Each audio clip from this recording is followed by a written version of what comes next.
Elite Gaming. What's up guys, it's Andrew at Elite Gaming HQ, and finally Far Cry 5 is out. If you know me, or if you're in my Discord, you know that I've been anticipating this game because I wanted to use it for testing, and I kind of started my channel out with Far Cry 4. I'll see your fucking hand gliding skills. And I'll just fall off or I gotta bail?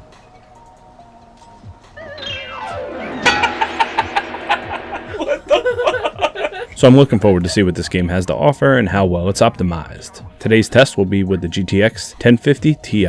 Now I also have the GTX 1060 coming out and the GTX 1080, but today's test with the 1050 Ti will only be in 1080p because, as you'll see from the numbers, it makes little sense to try other resolutions. But before we get into the video, I'd just like to ask you guys to hit the notification button down below, that bell, because YouTube's being a bunch of cunts about giving notifications or sharing our content to our own subscribers. This is an ongoing problem with content creators, and it actually just kind of sucks.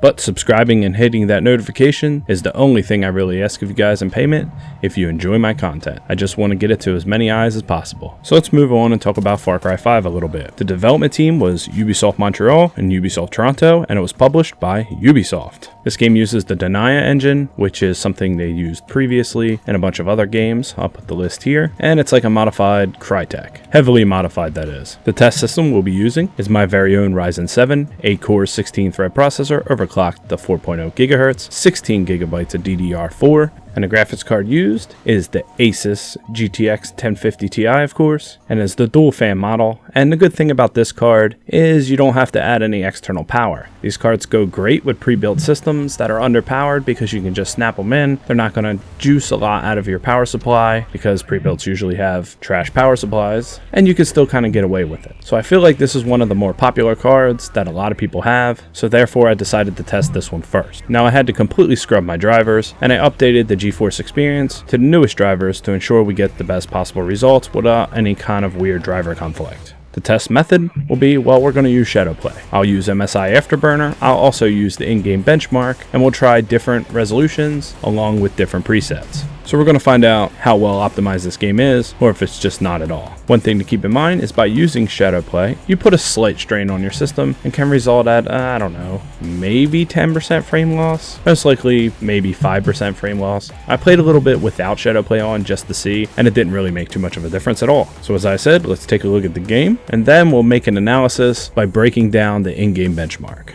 So firstly, I figured let's jump into it. It's a GTX 1050 Ti, that's a 1080p card. Let's jump in with like a medium, which is normal as they call it, in 1080p and see what kind of results we get. And it was high to mid 40s on average. High to mid 40s. That's kind of depressing when you got beautiful games coming out like Destiny 2 that, yeah, the gameplay's not that good, but it can almost run on a toaster and look beautiful. This game, it has some hitches, but after analyzing it, what's going on here is clear to me, and I'll break it down for you guys in just a minute. But let's go further and we'll try to test low in 1080p with a little bit of gameplay and see what we got. And I feel like what's really holding this game back is all these assets. It seems to me that it's pretty unoptimized for having so much floral effects, grass, and all these other things on the screen at once. I mean, if you make a game in a desert, it's going to get high FPS, right? So something in a packed forest like this is causing a lot of problems. And one good way we can demonstrate this is if I climb up this tower here, the higher I go, the higher my frame rate goes. Obviously, because we're not loading as many assets. The interesting thing, of course, is this game is also not using a lot of V memory. But let's check out the in-game benchmarks and see if we can get close to our little gaming demonstration. So, because obviously I don't have to put a frame rate counter on, you can see the numbers with your own eyes. And as soon as I go back to the ground, the frame rate goes back to the ground.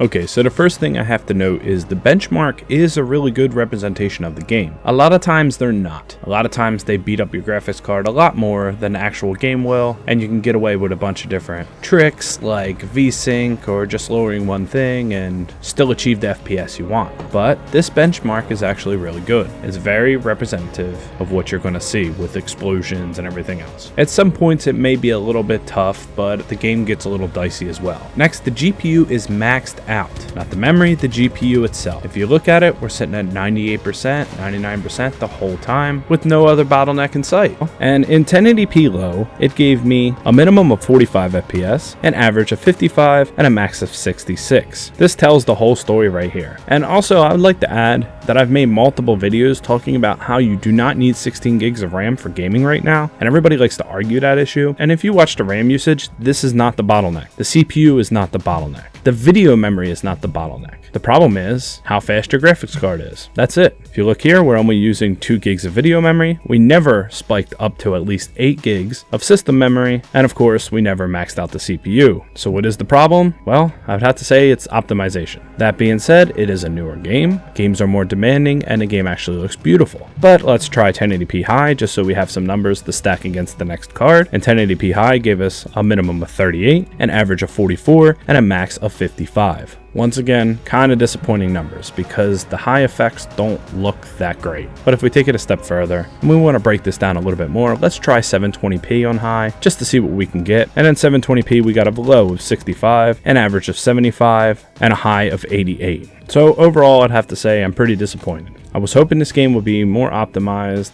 than some of its counterparts, but it is not. And you see your video memory never even spiked over 3 gigs, so I'm really looking forward to seeing what the GTX 1060 3GB model will do. I think we'll see a lot better results, of course. And this may be the first game that I wouldn't recommend a 1050 Ti for in 1080p, because if you're looking for 60 FPS, what almost everybody is, it's kind of hard to achieve here. And the only other game where I've seen that issue so far was PUBG. Most games you can get high, medium, even ultra, 60 FPS, no problem with the 1050 Ti. It's a great card. But maybe they'll release an optimization patch and this game will get better. Until then, these are the results you're stuck with if that's what you're running in your system. You're either forced to play at 30 FPS in 1080p or 60 FPS in 720p, based on my test results. So guys, probably tomorrow we'll have the GTX 1060 benchmarks, and then we'll have the 1080 the day after. Like I said, this is kind of disappointing to me. I thought this would do so much better, but I guess it is what it is. What do you guys think? Let me know in the comments below. Or maybe you've seen some other benchmarks and mine are a little off. I don't know.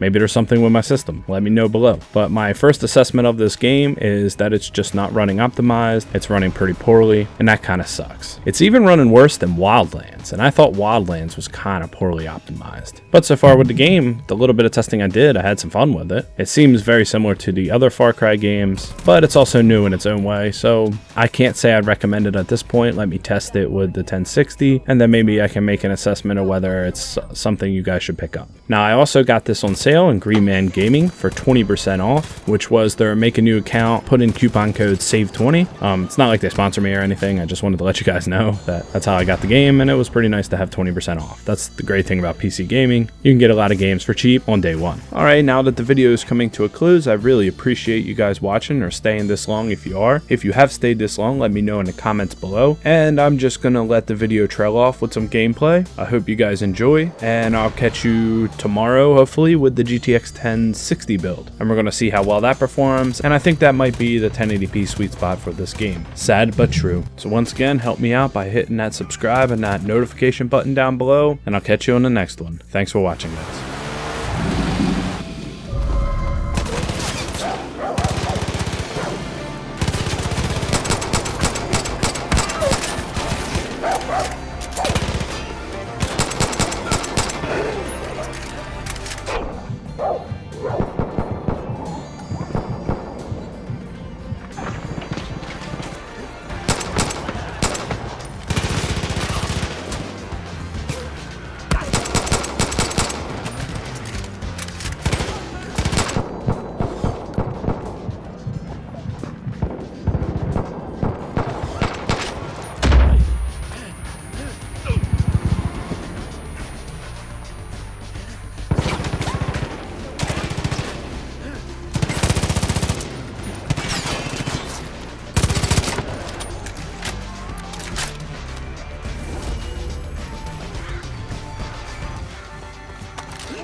I'm okay now.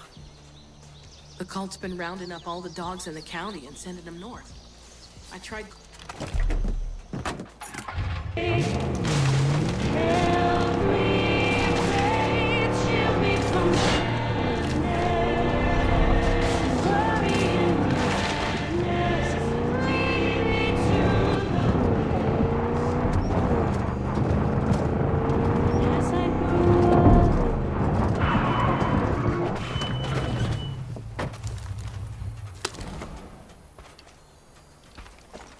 I heard Boomer barking up a storm when I was near the pumpkin farm. Something bad is happening there.